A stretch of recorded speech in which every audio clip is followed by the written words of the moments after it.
오늘 제가 눈의 중심을 어디에 둬야 될지 모르겠습니다.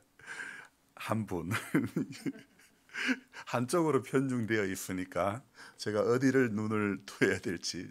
어, 여러분, 신앙은 고르게 우리의 신앙이요, 어느 한쪽에만 탁 치우치지면 안 됩니다. 그러니까 말씀과 기도와 예배와 또 봉사와 뭐 여러 가지들 균형 있는 신앙이 되어져야 될 줄로 믿습니다. 자, 제일 앞자리에 우리 아흔이 넘은 두 분이 이리 딱 버티고 계시니까 얼마나 힘이 되고, 우리 임 집사님도 참 벌써 한 7, 8년도 더 됐지요. 그때 머리 수술하시고 얼마나 참 힘이 들고 참 어려웠는데, 예배당에 오시면 늘 손이 머리에 갔습니다. 머리가 얼마나 불편했으면. 그런데 물론 지금 그때보다 약해졌겠지만은 그래도 여든이 훌쩍 넘은 연수에 이렇게 자리를 지키고 있는 것이 얼마나 감사하고 고마운지 모르겠습니다. 아쉬운 것은 함께하던 우리 권필호 권사님이 너무 연약한 가운데 계셔서 이렇게 벌써 예배의 자리에 좀 수개월 함께하지 못한 부분들이 아쉽고, 또 우리 장로님 가정도 이렇게 많이 연약한 가운데서 예배의 자리에 함께하지 못해서 좀 그런 부분들이 많이 아쉽습니다.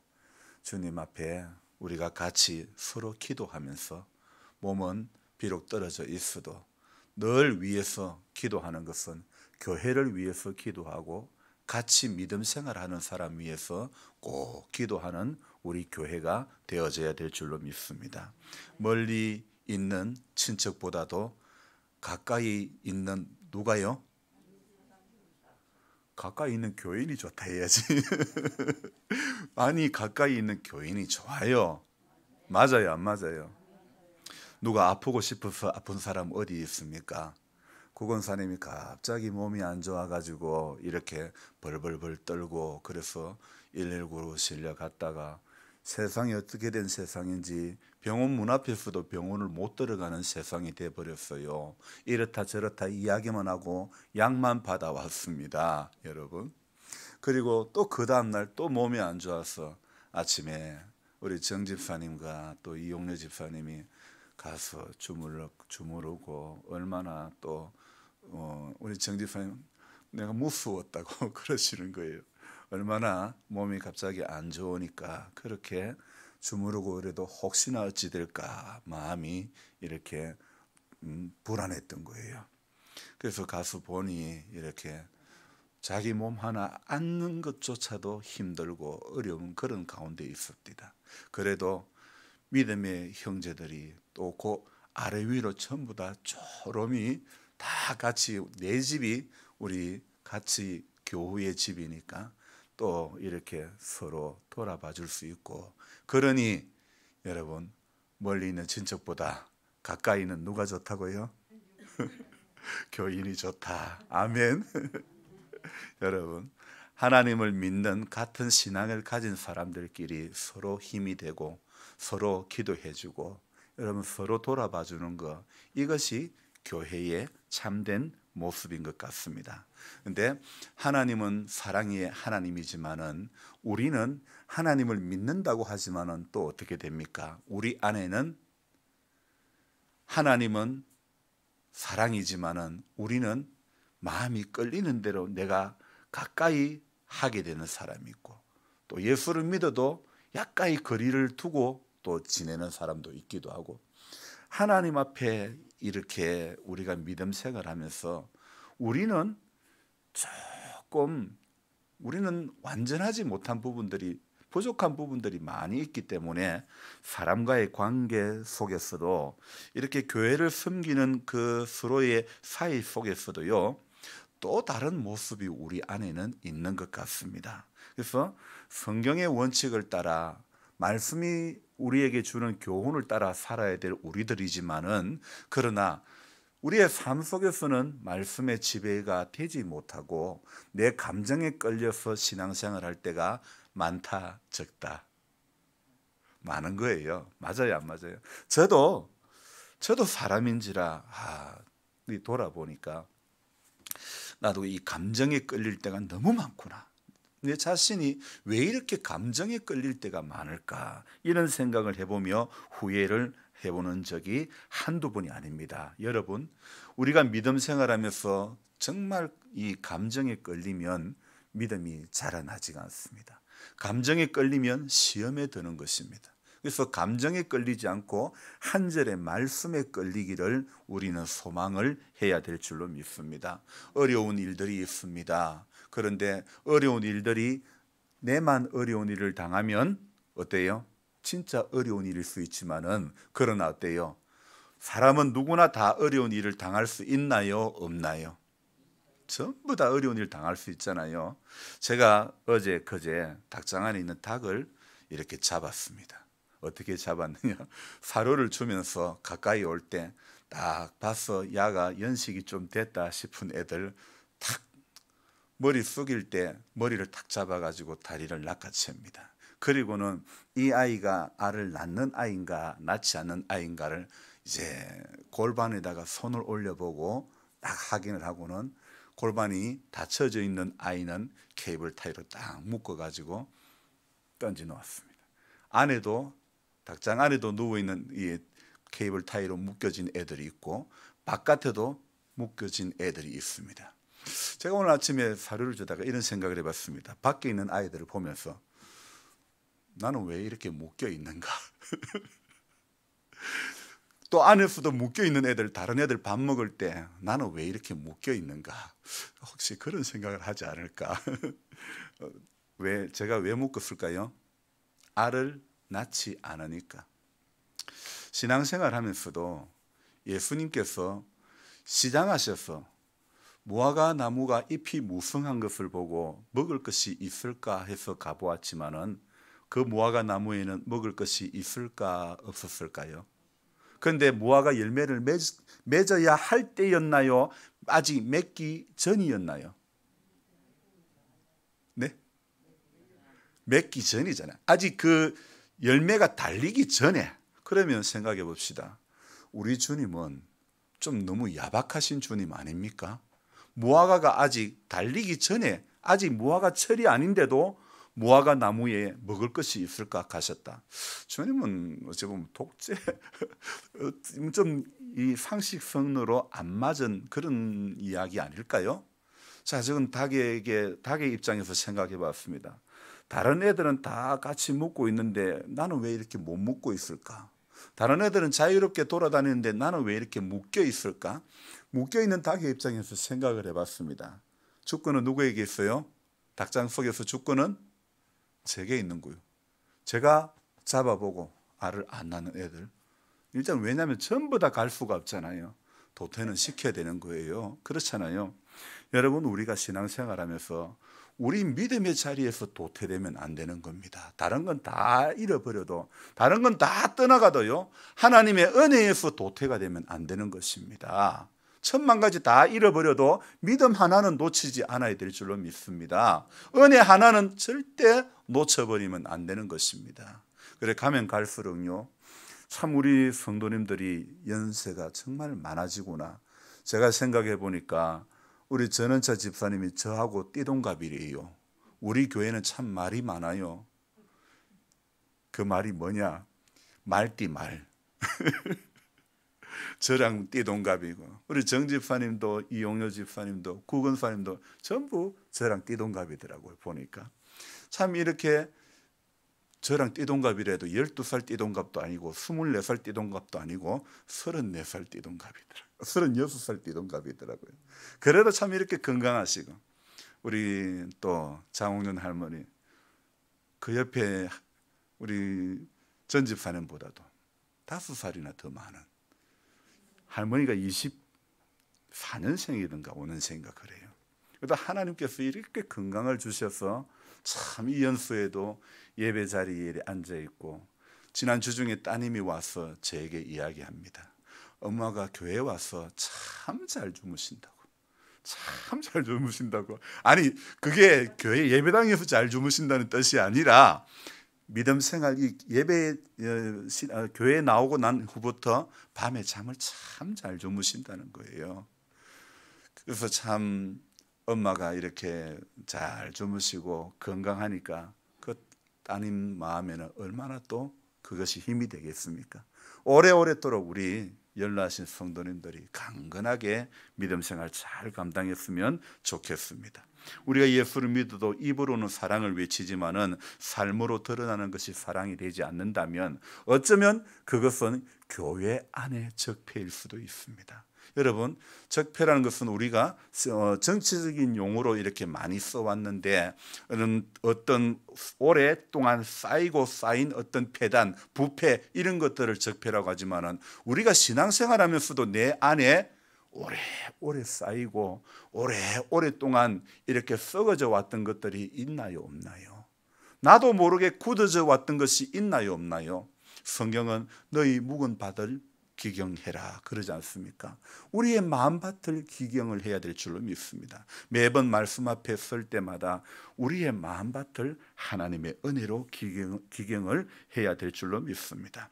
정치적인 용어로 많이 쓰여졌지만은 적폐라는 단어, 정말 우리 예수 믿는 사람이 우리 자신이 하나님 앞에 끊임없이 나도 모르게 부패되어졌고 썩어져 버렸고 믿음의 자리에서 떨어진 이 모든 것들, 그러면서도 영적으로 잠자면서도 안 자는 척하는 이런 모든 폐단들을, 입으로는 사랑을 또 예배당에서는 주여 외치지만은 그러나 삶의 자리에서 그러하지 못하는 이런 우리의 모습들을 바라보면서 하나님 앞에 우리는 회개해야 되는 것입니다. 그래서 레위기 말씀을 읽으면서 이런 말씀이 있더라고요.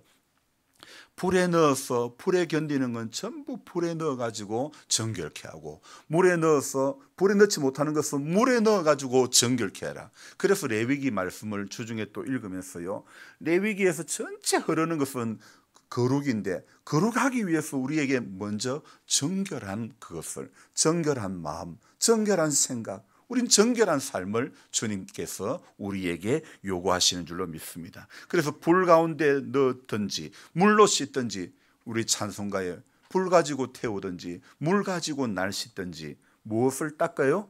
내 안과 밖 다 닦으사. 여러분, 정말 필요한 것은 내 마음의 안과 밖을 주님의 말씀으로 은혜로 닦아가야 될 줄로 믿습니다. 믿음 생활이 일어나는 모든 문제가 어디에서 일어납니까? 환경에서 일어납니까? 집에서 일어납니까? 사람과의 관계, 이 모든 것이 다 통틀어 하면 무엇입니까? 내 마음 안과 밖에서, 내 마음 안에서 일어나는 문제라는 것입니다. 기도 많이 한 사람은 시험에 안 듭니까? 성경을 많이 보고 예배 잘 드리는 사람은 시험에 안 듭니까? 여러분, 예수님도 40일 동안 광야에서 공생의 사역하기 전에 금식 기도하고 난 다음에 이제 딱 공생의 사역을 시작하려고 하는 스타트 지점에 서 있을 때에 누가 시험을 했습니까? 사단이 시험을 했습니다. 뭐라고요? 이 돌들이 떡덩이가 되도록 해봐라. 네 할 수 있거든, 해봐라. 그러지 않았습니까? 근데 우리 예수님 뭐라고 합니까? 기록되었으되 사람이 무엇으로요? 떡으로만 사는 자가 되면 안 된다 했잖아요. 하나님의 입에서 나오는 모든 말씀으로 사는 자이어야 된다고 말씀하지 않습니까? 여러분, 신앙생활하면서 아직도 우리는 떡으로 살 때가 종종 있다는 겁니다.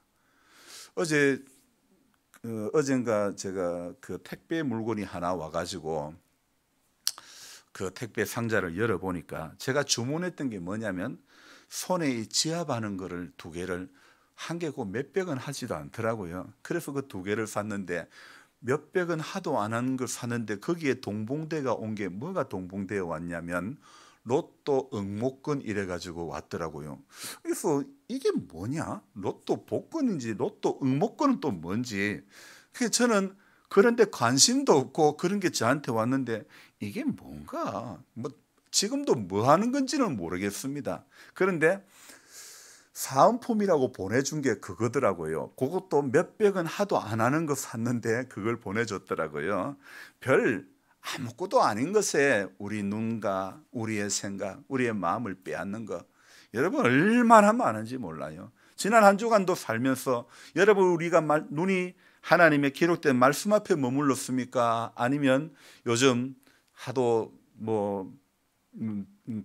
많이 하고 있는 게 뭐죠? 올림픽 화면에 우리가 많이 머물러 있었습니까? 아니면 또 지난주 중에 대선 토론이 있었는데 우리의 눈이 어디에 머물러 있었는가? 우리 믿음 생활하면서 정말 중요한 것은 이거인 것 같습니다. 하루를 살면서 한 주간을 살면서 내 눈과 내 마음이 어디에 머물러 있는가는 굉장히 중요한 문제라고 생각합니다. 여러분 저는 작년 2월 14일 오늘이 13일이죠. 그죠? 작년 2월 14일 날 그러니까 13일 날 저녁에 7시에 제가 내일부터는 2시에 일어난다고 알람을 맞추었습니다. 그래 그때 이후로 오늘이 딱 만 1년째, 내일이 되면 이제 1년하고 이제 하루 되는 날이겠죠. 그죠?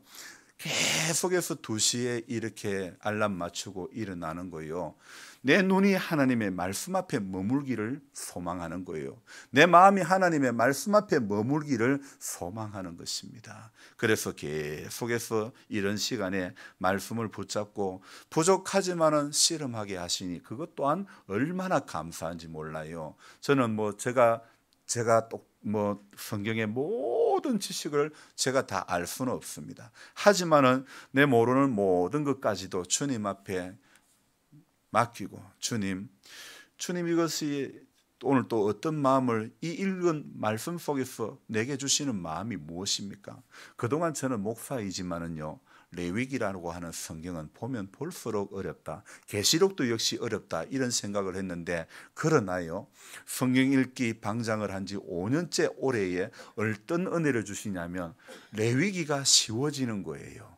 레위기가 은혜가 되는 거예요. 딱딱했던 본문이 부드럽게 느껴지는 거예요. 정말 은혜가 안 됐던 그 본문 속에서 한 절 한 절의 말씀이 제게 힘을 주신다는 그런 느낌을 받게 되었습니다. 여러분 분명히 약은 여러분 캡슐에 그 담겨져 있는 약은 다른 약보다 더 어때요? 더 쓴 거예요.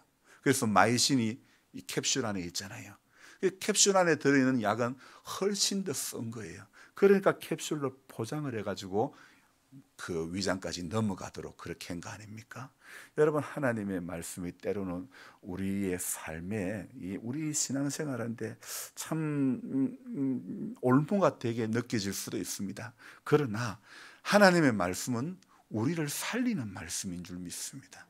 우리를 소성케 하는 말씀인 줄 믿습니다. 우리의 영혼에 새 힘을 더해 주시는 말씀인 줄로 믿습니다. 그래서 어떻게 때로는 고난이라고 하는 포장이 되어 가지고 오더라도 여러분 고난이라는 포장이 캡슐이 벗겨지면 위장 안에서 들어가서 캡슐이 녹아지면 그 안에 들어가 있던 약 성분이 우리 몸을 치료하지 않습니까? 고난이라는 포장이 녹아지면 하나님께서 예배하신 축복이 그 속에 무한대의 축복이 담겨져 있는 줄 믿습니다. 그러니까 고난이라고 포장되어 있다고 해서 고난만 바라보면 안 되는 거예요. 그거는 포장이라는 거예요.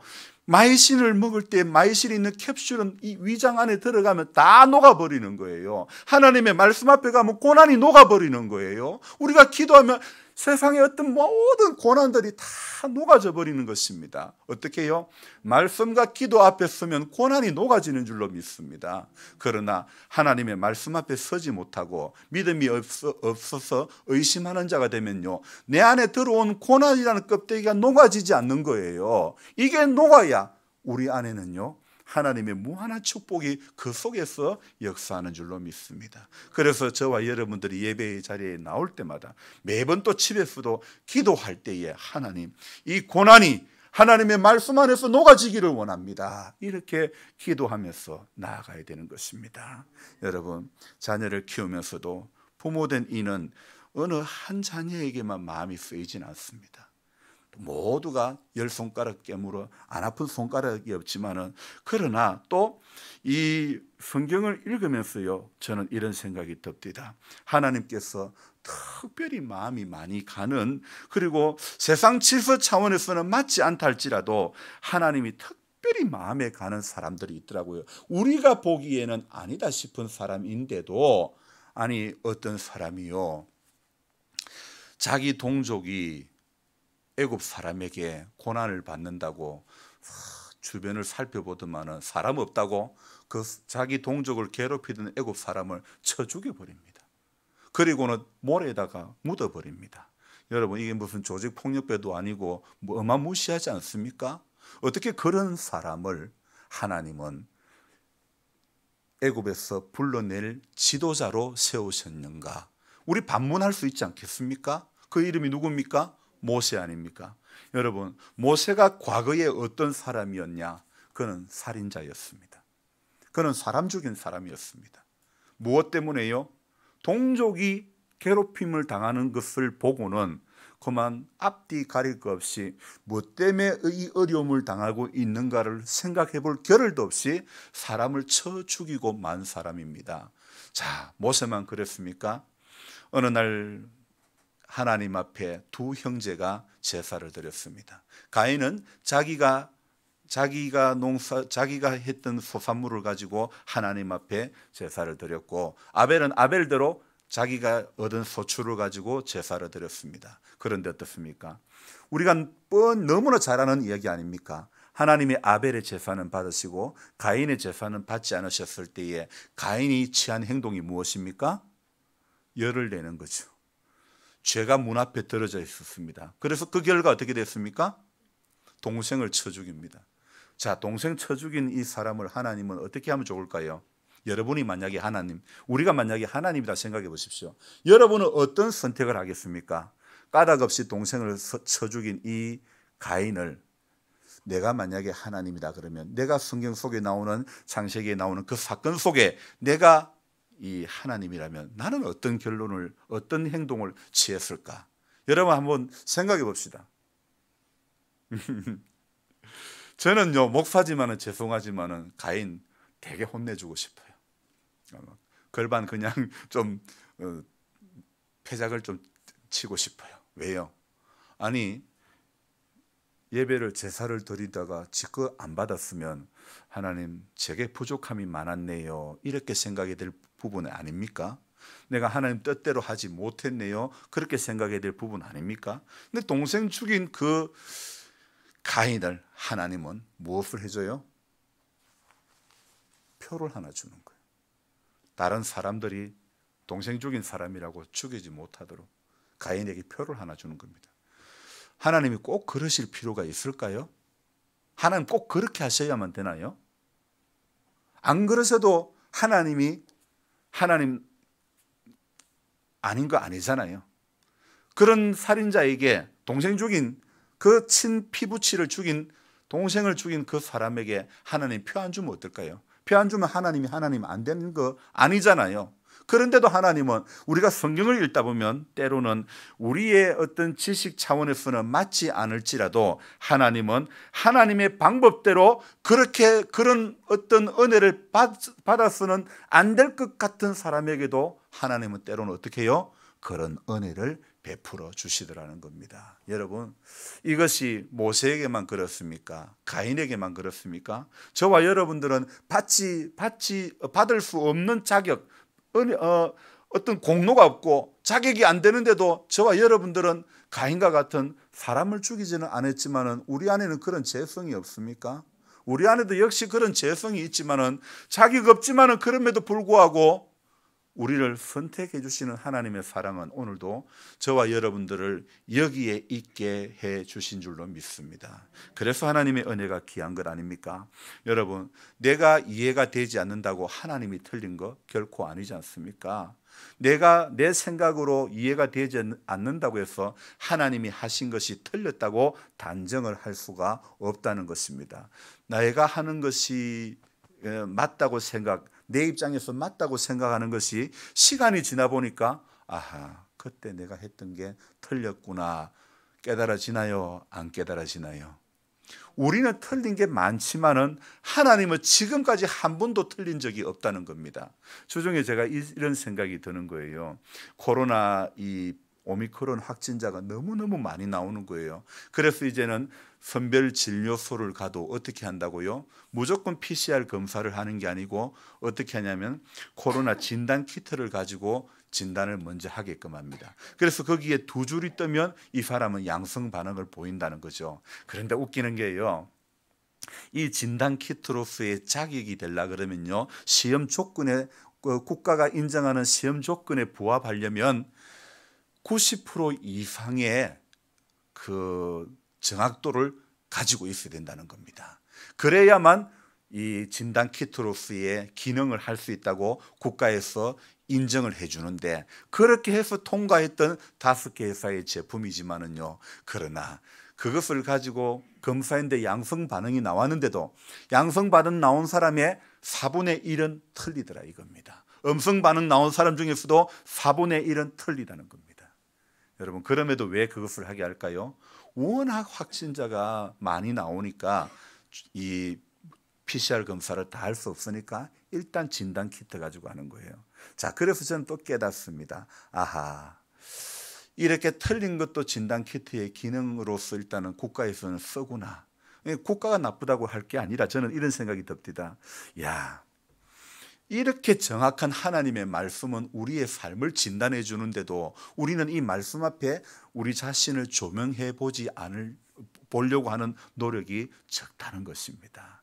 여러분, 한 번도 이 성경은 오래전에 기록되어졌지만은요, 그러나 이 말씀 속에서 우리가 진단을 받아야 되는데, 이 오래전에 기록된 그 시점부터 지금까지 하나님의 말씀은, 하나님의 진단은 한 번도 틀린 적이 없음에도 불구하고 사람들은 하나님의 진단을 받지 않으려고 하는 것입니다. 그것이 무엇이냐면 시편에 이런 말씀이 있죠. 어리석은 자는 그 마음에 이르기를 하나님이 없다 하는도다 그러잖아요. 하나님이 없으니까, 어리석은 자에게는 그 마음에 하나님이 없으니까 하나님의 진단을 받으려고 하지 않는다는 것입니다. 주중에 어떤 그 교회의 부교육자, 학생들을 가르치는 부교육자의 강의를 TV를 통해서 잠깐 들은 적이 있습니다. 그 강의 가운데에 이런 이야기를 합니다. 어떤 이제 지식, 어떤 문제가 있을 때에 학생들은 무엇을 가지고 그 참고를 하나요? 이래 물으니까 유튜브를 통해서, 포털 사이트를 통해서, 인터넷 그 화면을, 인터넷의 그 사이트를 통해 가지고 검색한다는 것입니다. 저는 이분이 의도하는 바가 무엇인지 알았습니다. 그러면 하나님의 말씀은 여러분에게 어떤 작용을 하고 있습니까? 아마 이런 질문을 그분은 학생들에게 하려고 했던 것 같습니다. 여러분, 우리에게 많은 지혜와 지식을 습득해 해주는 그런 인터넷 환경이지만은, 그러나 성경은 분명히 우리에게 교훈하고 있습니다. 지혜의 근본은 무엇이라고요? 하나님을 경외하는 군요. 여러분, 분명히 성경은 우리에게 교훈하고 있습니다. 가르쳐주고 있습니다. 지혜의 근본은 하나님을 경외하는 것에 있는 줄로 믿습니다. 정보와 어떤 정보를 검색하는 지식이 빠르다고 해가지고 여러분, 그 사람이 똑똑한 사람 아닙니다. 하나님을 경외할 줄 아는 사람이 똑똑한 사람인 줄 믿습니다. 하나님을 높일 줄 아는 사람이 가장 지혜로운 사람인 줄로 믿습니다. 그래서 매번 저와 여러분들이요, 예배를 통해서 하나님을 만나고 그분의 이름을 높여드리는 거, 이거요, 우리가 똑똑해지는 겁니다. 이게 우리가 사는 길인 줄로 믿습니다. 저는 어줍지 않은 이 바카스 상자를 이렇게 누가 가져와서 그거를 들고 집에 들어가려고 하다가 이 손끝을 베어버렸단 말이에요. 여러분, 생각해 보십시오. 종이가 칼도 아닌데 종이 박스 들다가 손끝이 지금도 약간이 애려요. 여기가 끝이 베이고 나니까 중간에 베이는 거하고 끝에 베이는 거하고는 천지 차이입니다. 여러분도 경험해 보지 않았습니까? 얼마나 더 따갑고 같이 조금 베었고 깊이 베인 것도 아닌데도, 그런데도 요 끝에 베이면 참 아파요. 얼마나 이게 신경 쓰이고 얼마나 불편한지 몰라요. 그런데 그 손가락에 그 끝에 상처난 그걸 통해 가지고 온갖 은혜가 오는 거예요. 하나님이 우리 몸을 창조할 때에 신경이라는 것을, 하나님이 몸에 전체 신경이 안 들어간 데가 있을까요, 없을까요? 안 들어간 데가 없는 거예요. 전부 다 신경이 다가 있는 거예요. 몸의 모든 곳에 신경이 다가 있는 거, 이게 뭐라고요? 시편에 나오는 말씀처럼 신묘막측하다는 거예요. 하나님이 우리 몸을 지으신 게 신묘막측한 거예요. 그래서 이렇게 모든 내 신체, 피부, 조직 하나하나 머리끝부터 발끝까지 전부 다 하나님이 신경을 다 이렇게 주신 거 정말 감사한 거예요. 그래서 신앙생활하면서도요, 상처를 입히거나 또 상처를 입으면 손가락 끝에 작은 상처로도 이렇게 불편하고 고통이 있는 것처럼 제가 생각을 해볼 때에 내가 말씀 앞에서도 이렇게 내 몸 안에 있는 이 신경처럼 말씀 앞에서도 내가 이렇게 즉각적으로 반응이 되어진다면 얼마나 좋을까, 이런 생각을 해보았습니다. 자, 여러분, 이 하나님의 말씀은 과거로부터 지금까지 하나님의 진단은 한 번도 틀린 적이 없는데 사람들은 누구의 진단을 더 믿습니까? 의사의 진단을 더 믿고 세상에 어떤 인터넷에 텔레비전에 세상에 나와 있는 지식에 그것에 의존할 때가 더 많은 거 아닙니까? 우리가 정말 의존해야 될 때는 오늘도 하나님의 말씀인 줄로 믿습니다. 그래서 말씀이 주는 그 교훈, 말씀이 1.1핵도 변함이 없다고 했는데 변함없는 말씀 앞에 우리는 우리의 자신을 진단받아야 될 줄로 믿습니다. 정확한 어떤 진단 키트로도 정확도가 떨어지는데도 그걸 좋다고 그걸 맞다고 생각해서 하는데요, 여러분, 하나님 앞에서요, 죄의 바이러스가 내 안에 나를 침투할 때에 우리가 즉각적으로 반응을 해야 되는 겁니다. 아하, 시험에 들어오고 할 때, 야, 이거 내가 오늘 은혜 못 받게 하려는 것이구나. 시험이 여러분 다양한 경로로, 저는 여러분들에게 시험을 줄 수 있나요, 없나요? 많지요. 저는 목사지만 여러분에게 시험 들게 할 때가 많다니까요. 저는 사람이기 때문에, 하나님은 인생이 아니시기 때문에 시건치 아니하고 인자가 아니기 때문에 후회하실 일을 하시지 않는데, 저는 여러분들에게 상처가 되는 말을 할 수도 있고 여러분에게 목사지만은 가시가 될 수도 때로는 있다는 겁니다. 그러나 하나님의 말씀은 한 번도 우리에게 가시가 되고 한 번도 우리에게 어긋난 길을 인도해 본 적은 한 번도 없다는 것입니다. 전 지금부터 이전부터 지금까지 주님의 말씀은요, 언제나 변함이 없고 언제나 다 맞고 언제나 틀린 게 없는 것이 우리 하나님의 말씀인 줄로 믿습니다. 그래서 100%가 다 맞는 거예요. 하나님의 말씀은 나는 100%가 틀려도 하나님은 100%가 다 맞는 줄로 믿습니다. 그래서 내가 아는 것 신뢰하면 안 됩니다. 내가 경험한 것 신뢰하면 안 됩니다. 내가 아는 지식을 신뢰하면 결코 안 된다는 것입니다. 오늘 설교 제목이 뭐예요? 크게 한번 해봅시다. 하나님의 열심, 인간의 노력. 제가 왜 이렇게 정했냐 하면요, 그 이스라엘 백성들을 우리 하나님은요 선택을 하지 않았습니까? 그런데 하나님은 선택한 그 백성들을 위해서 하나님은 끊임없이 노력하시던 하나님이더라 이거예요. 그래서 저는 주중에 성경을 읽다가 딱 이 구절에서 45절, 이 레위기 11장 45절에서 마음이 꽂힌 거예요. 나는 너희의 하나님이 되려고, 너희의 하나님이 되려고. 레위기 말씀의 26장 끝부분, 그 26장 끝부분에도 가면 나는 너희의 하나님이 되려고, 이런 말씀이 있습니다. 하나님께서 우리 하나님이 되려고 하나님은 얼마나 많은 애씀이 있었는지, 하나님이 우리 하나님 되시려는 것 중에 가장 큰 애씀이 무엇입니까? 하나님이 우리 하나님이 되어주시려고 가장 큰 이 희생이 무엇입니까? 독생자를 내어주심. 그것이 하나님이 우리에게 우리 하나님이 되시려고 하나님이 희생하신 가장 큰 희생 아닙니까? 저와 여러분들의 하나님이 되시기 위해서 하나님은 오늘도 열심으로 일하시는 하나님인 줄로 믿습니다. 그 하나님 앞에 우리는 믿음 생활할 때에 그 하나님이 이루어 놓은 것 앞에 인간의 무엇이 있어야 된다고요? 인간의 노력. 우리는 신앙적인 노력을, 오늘도 여러분이 이 자리에 나온 것, 우리는 부족하지만은 하나님 앞에 나가면 하나님이 우리의 마음을 터치해 주시는 줄로 믿습니다. 내 모습 이대로 주 받으옵소서. 날 위해 돌아가신 주 날 받으옵소서. 내 모습 이대로. 할매 왜요?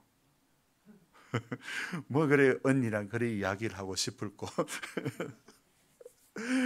내 모습 이대로 주 받으옵소서. 날 위해 돌아가신, 오늘도 우리가 그분 앞에 주님 내 모습 이대로 주 받으옵소서. 주님 앞에 나아가면 되는 겁니다. 추해도 주님이 추한 거, 너 왜 추하냐 하지 않지 않습니까?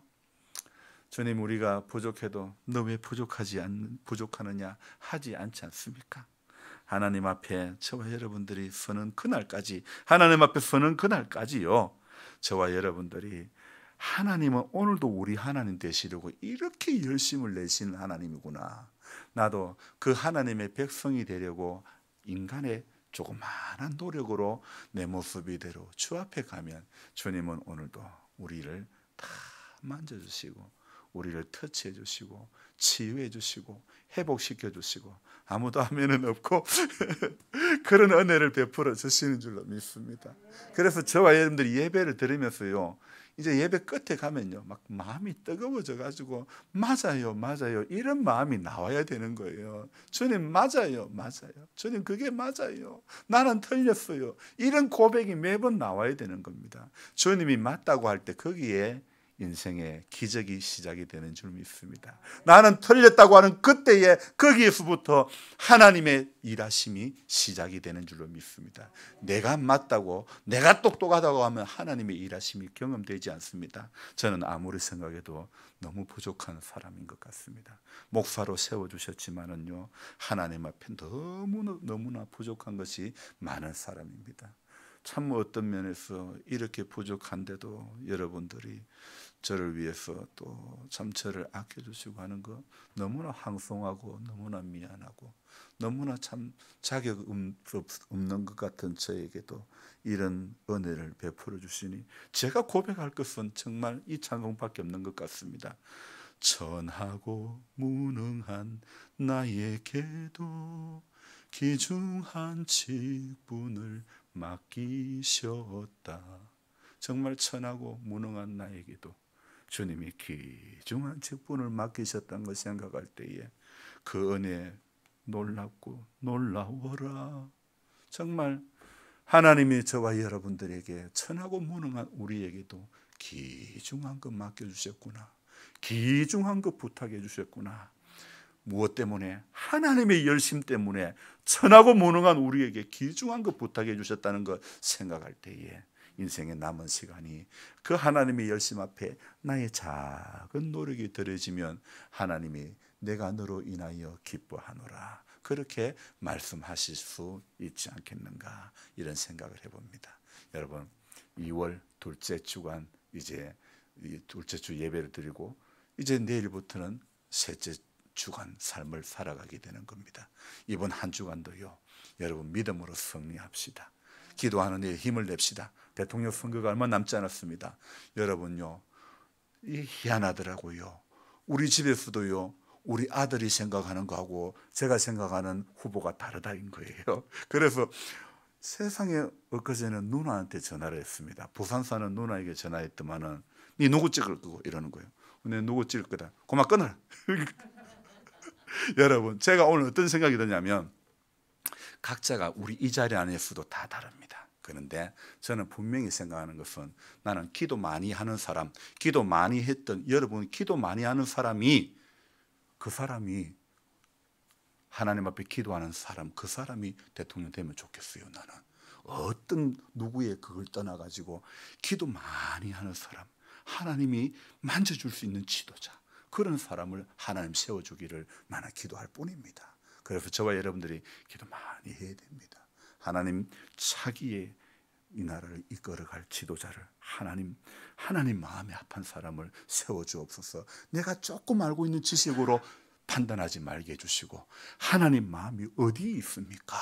하나님이 어디 누구를 원하십니까? 꼭 기도하면서 우리 하나님 앞에 남은 한 20 며칠간 기도 많이 하시면서 차기에 정말 좋은 지도자가 세워질 수 있기를 간구해야 될 줄로 믿습니다. 기도하겠습니다. 고마우신 하나님 아버지, 2월 둘째 주일 이렇게 예배를 드리게 하시니 감사드립니다. 하나님의 열심과 인간의 노력이 필요하다는 것을 다시 한번 깨닫습니다. 우리 자격 없는 우리들에게 오늘도 열심을 내어주신 하나님께 감사를 드리며 그 하나님 앞에 내 작은 정성이 올려지는 남은 인생의 삶이 되도록 축복하여 주옵소서. 예수님 존귀하신 이름 받들어 감사하며 기도드리옵나이다. 아멘.